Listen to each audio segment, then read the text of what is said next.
zijn hier vanavond omdat er plannen zijn voor een asielzoekerscentrum in Dokkum. En wij vinden dat dit niet de juiste keuze is. Niet omdat we mensen willen haten, maar omdat we vinden dat Nederland zijn grenzen heeft bereikt. We zien de bouw van nieuwe asielzoekerscentra. We zien de druk op de woningmarkt toenemen. En we zien steeds meer mensen die het gevoel hebben dat hun stem er niet toe doet. 150 mensen rennen toons die jong terug Dokkum, telt de organisatie, om jaren te leren hoe ze over het asielbeleid denken. We hebben geen behoefte aan die mensen hier. En ik vind, we hebben hier in Dokkum al genoeg mensen die hier omrennen met doekjes ophalen. Daar hoef je meer bij. Ja, jij daarnaast zei gewoon in Dokkum. Dat ging net, weet net rooskleurig. En als het om die hennisjes, de vandalisme, stekpartijen en de schimmer in Trapel, wat er al gebeurt. Nou ja, daar zitten we net op de wacht.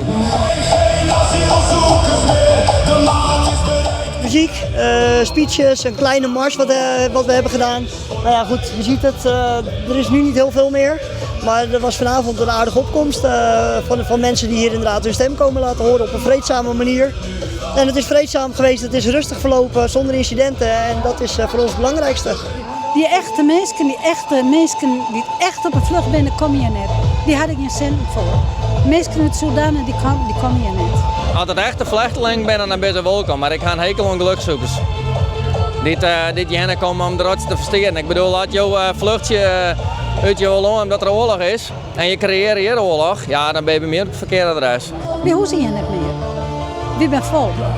Een paar jaar geleden zag de demonstratie van een afstand aan, maar de meesten bleven thuis. Nee, ik heb ze niet gezien, ik heb ze niet gesproken. Maar nogmaals, wij komen hier ook niet vandaan, dus wij kennen ook de lokale politiek niet. Dus nee, ja, ik heb ze niet gezien. Een jong jadder wie er nog een welkomstactie voor vluchtelingen. Deze mensen vinden naast het zee van rond 200 mensen, werd het nieuwe gemeentebestuur op inzet, net te groot.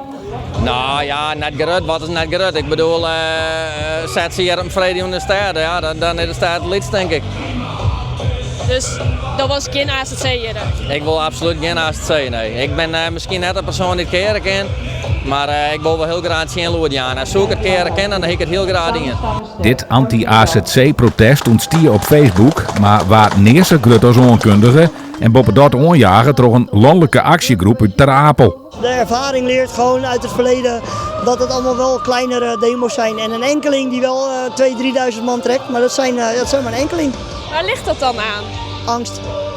Angst. Mensen worden heel snel uitgemaakt voor racisten en fascisten, nazi's. En ja goed, mensen hebben een eigen zaak, mensen hebben een werkgever, mensen hebben buren, vrienden, kennissen.